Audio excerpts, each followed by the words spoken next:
বাংলাদেশের বাঁহাতি পেসার মুস্তাফিজুর রহমানকে কলকাতা নাইট রাইডার্স কেকেআর দল থেকে বাদ দেওয়ার ঘটনাকে দুর্ভাগ্যজনক বলে মন্তব্য করেছেন ইন্ডিয়ার প্রিমিয়ার লিগের আইপিএল চেয়ারম্যান অরুণ ধুমাল। ভারতের ক্রিকেট বোর্ডের বিসিসিআই নির্দেশে কেকেআর মুস্তাফিজকে দল থেকে ছেড়ে দেয়। ফলে এই মৌসুমে আইপিএলে খেলার সুযোগ হয়নি তার। ফাইন্যান্সিয়াল টাইমসকে দেওয়া এক সাক্ষাৎকারে ধুমাল বিষয়টি নিয়ে বেশি কিছু বলতে রাজি হননি, তবে স্বীকার করেছেন যে পুরো ঘটনাটি দুঃখজনক। তিনি বলেন, আমি শুধু বলবো এটা দুর্ভাগ্যজনক, এর বাইরে আমার বিশেষ কিছু জানা নেই। মুস্তাফিজের বাদ পড়া এবং 2009 সালের পর থেকে পাকিস্তানি খেলোয়াড়দের আইপিএলে না খেলতে পারার বিষয় তুলে ধরে যখন জিজ্ঞেস করা হয় যে ক্রিকেটের রাজনীতির প্রভাব কি চলতেই থাকবে, তখন ধুমাল বলেন এটা দুর্ভাগ্যজনক। এভাবে যখন ঘটনা ঘটে, প্রতিদিনের ক্রিকেট পরিচালনায় আমার মনে হয় না সরকারের কোনো আগ্রহ বা ভূমিকা আছে।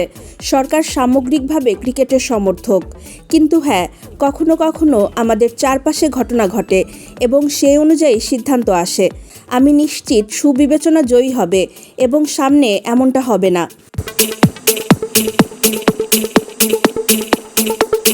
ক্রিকেটের রাজনীতির প্রভাব নিয়ে তিনি আরও বলেন, শেষ পর্যন্ত খেলাধুলাকে রাজনীতি থেকে আলাদা রাখতে হবে, কারণ রাজনীতি গতিশীল।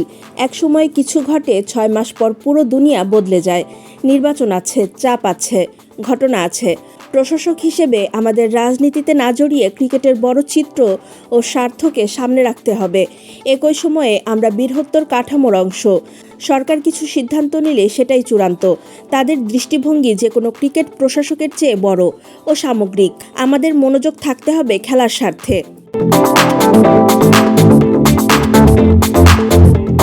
গত ডিসেম্বরে কেকেআর মুস্তাফিজকে 9 কোটি 20 লাখ ভারতীয় রুপিতে কিনেছিল। আইপিএল ইতিহাসে এর চেয়ে বেশি দাম আর কোনো বাংলাদেশি ক্রিকেটারই পাননি। কিন্তু ডানপন্থী গোষ্ঠীগুলোর চাপের মুখে বিসিসিআই কেকেআরকে তাকে ছেড়ে দিতে বলে।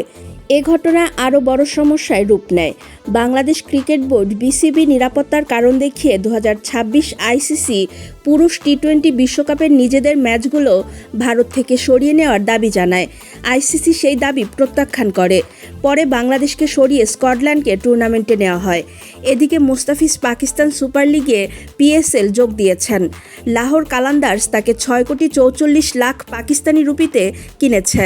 পিএসএল 2026-এ এ পর্যন্ত 2 ম্যাচে 2টি উইকেট নিয়েছেন তিনি। তার ইকোনমি রেট মাত্র 4.87।